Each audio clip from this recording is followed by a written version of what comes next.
wanita itu lebih memilih ke toko kosmetik. Pasti. Artinya wanita itu lebih senang terlihat cantik daripada terlihat pintar.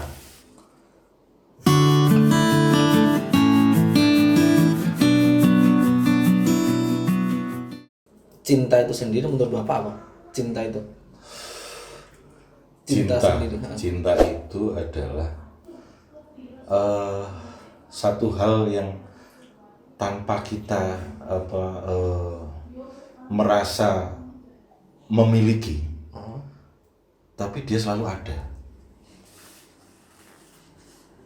Berat ya. Iya kan? Berat ya. Iya, sama seperti pasir. Pasir kalau Mas Agung genggam dengan tangan yang begitu erat, kira-kira pasir itu keluar enggak dari selera jari? Pasti. Pasti ya. Cinta itu selalu menggenggam dengan tangan terbuka. Pasir itu akan tetap di tengah tangan kita. Tapi untuk mencari pasangan yang benar-benar mencintai, apakah ada beberapa aspek yang harus dicari atau gimana? Nah, Orang bilang makanya saya ngomong tadi kan, cinta itu seni sebenarnya. Cinta itu seni. Saya ngomong bahwa cara kita punya cara sendiri-sendiri, tapi punya tips. Kita harus ada tips kan itu. Bagaimana ada beberapa hal yang tidak boleh dilewatkan gitu, dalam mencari seseorang yang layak untuk dicintai. Karena menurut saya kalau ini laki-laki ya, Mas Agung ya, menurut saya adalah ada wanita yang cukup layak untuk dinikmati saja. Tapi yang kedua adalah ada wanita yang layak untuk dicintai. Artinya wanita yang kedua itu adalah layak diperjuangkan. Berarti yang ke satu belum layak untuk diperjuangkan. Saya tidak ngomong tidak layak diperjuangkan. Belum. Bukan ngomong belum juga. Tapi juga kalimat itu sebatas adalah layak dinikmati saja. Contoh kecantikannya. Ini jangan berkonotasi negatif ya. Dinikmati seperti sele gitu ya, enggak ya. Tapi ngomong ada, buat saya gini, kalau saya pribadi bahwa misalnya ada orang itu sex appeal-nya misalnya tidak cantik luarnya saja, tapi buat saya, kalau saya pribadi, wanita cerdas, wanita pintar tuh terlihat seksi. Kan pengertian seksi kan berbeda, luas kan. Ada yang memang yang bodinya kayak bungu gitu ya, gini ya, itu yang seksi. Tapi buat saya jin aja bisa dipermak ya, apalagi body. Tapi kecerdasan, karena dikatakan di psikologi kognitif 85% kecerdasan itu ditularkan dari kromosom ibu. Oh, paham. Berarti untuk mencari pasangan seorang laki-laki, mencari pasangan perempuan berarti paling penting untuk Bapak dari ininya. Kalau saya, karena saya berpikir bahwa dalam kandungan pun itu tidak hanya asupan secara makanan saja, tapi asupan secara psikis. Bayi itu janin itu sudah bisa merekam, misalnya ibunya sedih, ibunya sering nangis. Berbeda dengan anak-anak yang dikandung oleh ibu yang happy. Kan ada inside happiness, ada yang outside happiness gitu. Ini yang harus dimiliki seorang ibu. Ini kan ngomongin gender akhirnya, nggak apa-apa ya? Nggak apa-apa. Kalau saya begitu. Kalau Bapak begitu ya. Logika saya begitu. Jadi saya memilih pasangan yang ini yang jadi istri saya begitu. Saya menyeleksi betul gitu, tanpa psikotes sih sebenarnya. Tapi saya melalui observasi saja gitu. Artinya wanita-wanita yang cerdas itu layak untuk diperjuangkan. Gitu ya, Pak. Iya. Tapi bukan terus saya ngomong ngejudge bahwa tadi wanita-wanita yang cukup dinikmati, layak dinikmati, terus tidak layak dimiliki. Ya boleh, kecuali kalau Anda punya kemampuan untuk merubah kan gitu. Kalau nggak ada ya sudah yang merubah untuk menjadi cerdas misalnya. cerdas.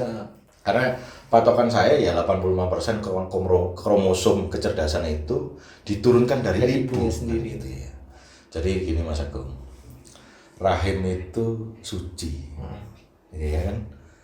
Terus sperma itu adalah Rahman. Jadi kalau rahim disemprot sama Rahman jadinya kayak kita ini rahmat. Nah, gitu ya. Pengalaman baru nih kayaknya. Jadi ya kita sebagai laki-laki jangan asal nyemprot gitu kan.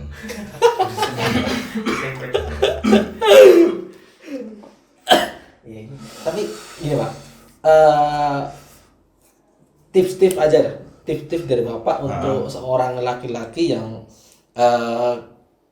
bisa dibilang baru-baru ditinggal terus mau cari seorang perempuan untuk diperjuangkan.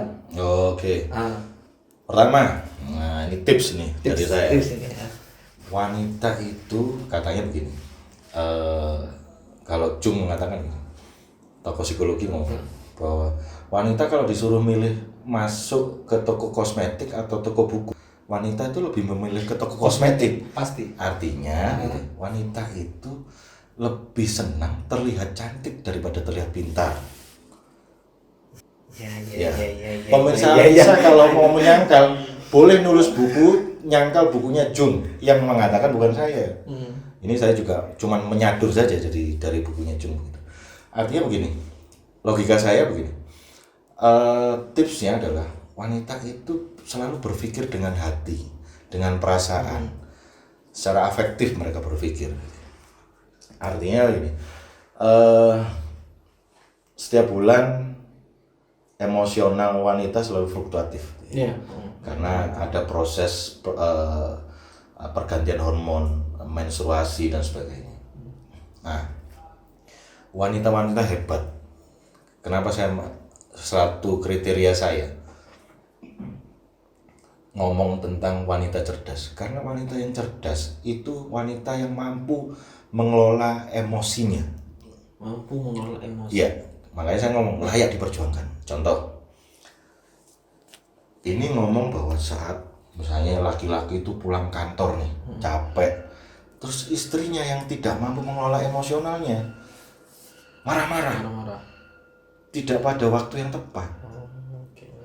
Ini bahaya, ini yang selalu menciptakan konflik, gitu kan.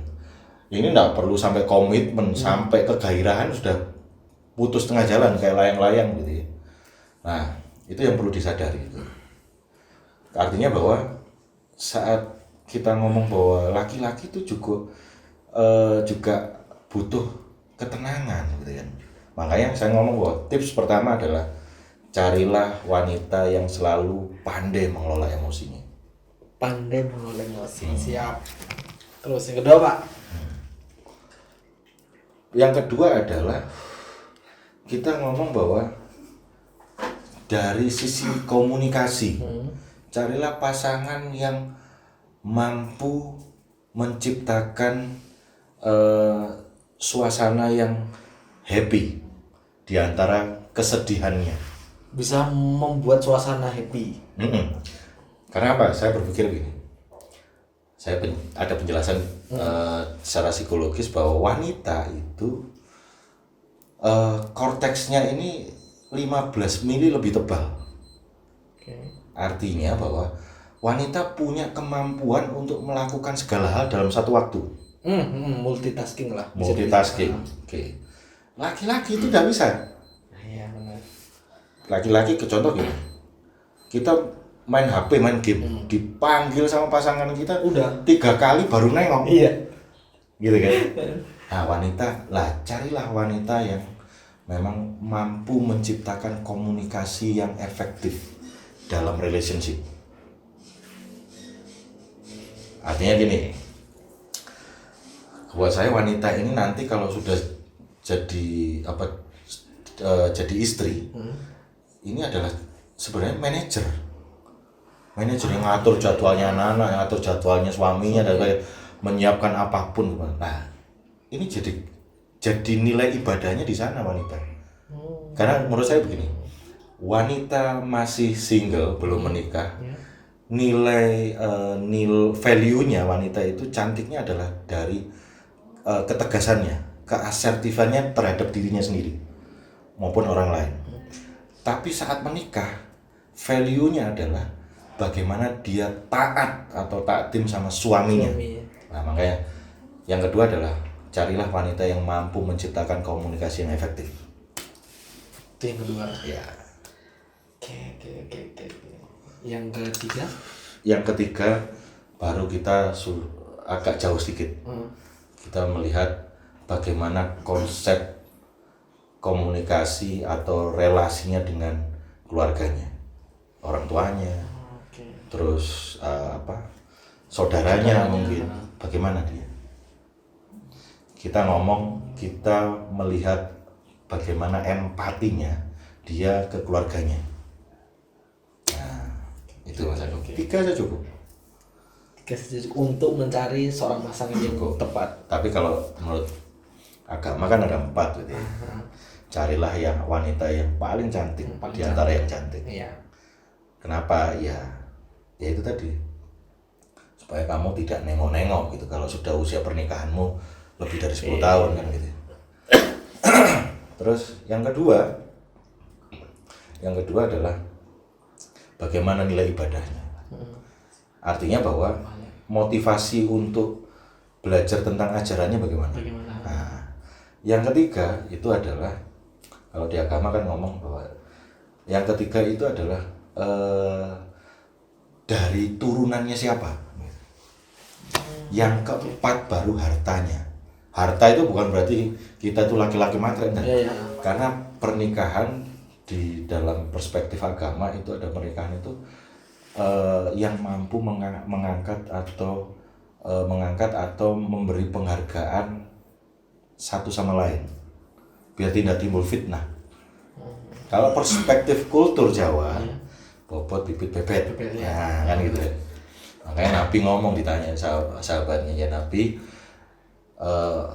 wanita yang layak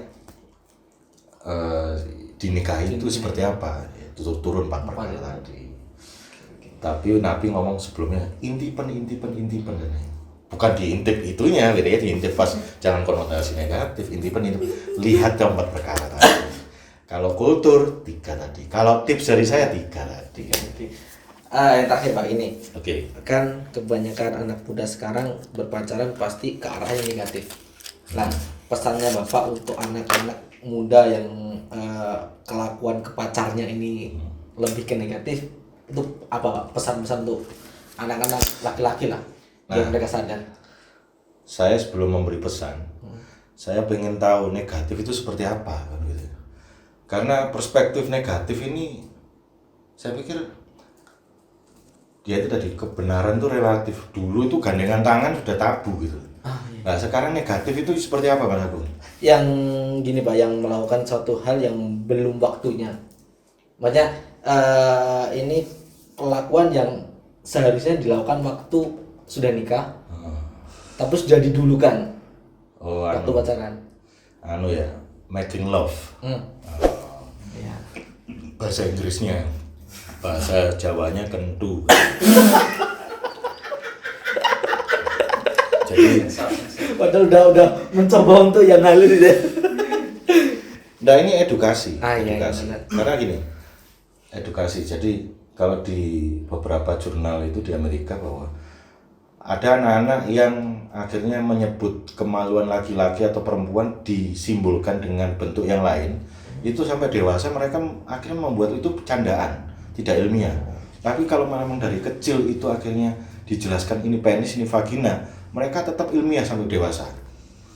Nah, makanya kenapa saya tiap bahasa itu berbeda-beda. Ini jangan melihat ini tabu, tapi ini channel edukasi kan gitu ya.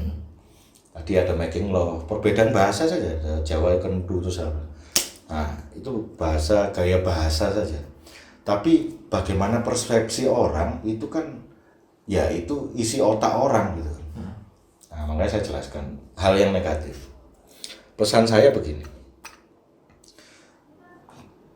Komitmen, kalau kita ngomong relationship, tujuannya adalah kita menuju ke jenjang pernikahan. pernikahan, dan kita berharap punya cita-cita punya keluarga yang sakinah mawaddah warahmah, kalau disingkat harmonis. Iya. Nah, sebelum menuju ke konsep tadi, banyak hal yang perlu dilalui. Saya pikir kalau niat kita baik, sampaikanlah dan kemaslah niat itu menjadi baik juga. Tapi kalau niat kita baik, disampaikan salah, tetap salah. Iya. Pesan saya cuma itu aja. Siap. Iya kan? Iya. Ada yang begini. Kenapa pesan saya jelaskan sedikit, bahwa ada misalnya pacaran mulai semester 1 nih sampai semester 8. Ini kan bayangkan semester 1 tiap malam minggu ke rumah ceweknya nih. Tetangga banyak yang tahu gitu ya. Pria perempuan nih. Terus belum sofanya itu kempes busanya. Bayangin 8 semester kan. Ke situ terus gitu ya. Iya, ke situ. Gulanya berapa kilo habis kan. Kopinya kan. Nah, yang saya ngomong bahwa niat baik harus disampaikan dengan baik supaya jadi baik. Artinya kalau memang kamu baik, selesaikan kuliahmu, selamar, segerakan. Siap. Gitu kan. Tapi kalau niat baik disampaikan dengan cara yang salah, tetap salah. Gitu kan. Padahal maunya baik. Iya, karena tidak semua orang punya kemampuan mempersepsikan semua itu baik.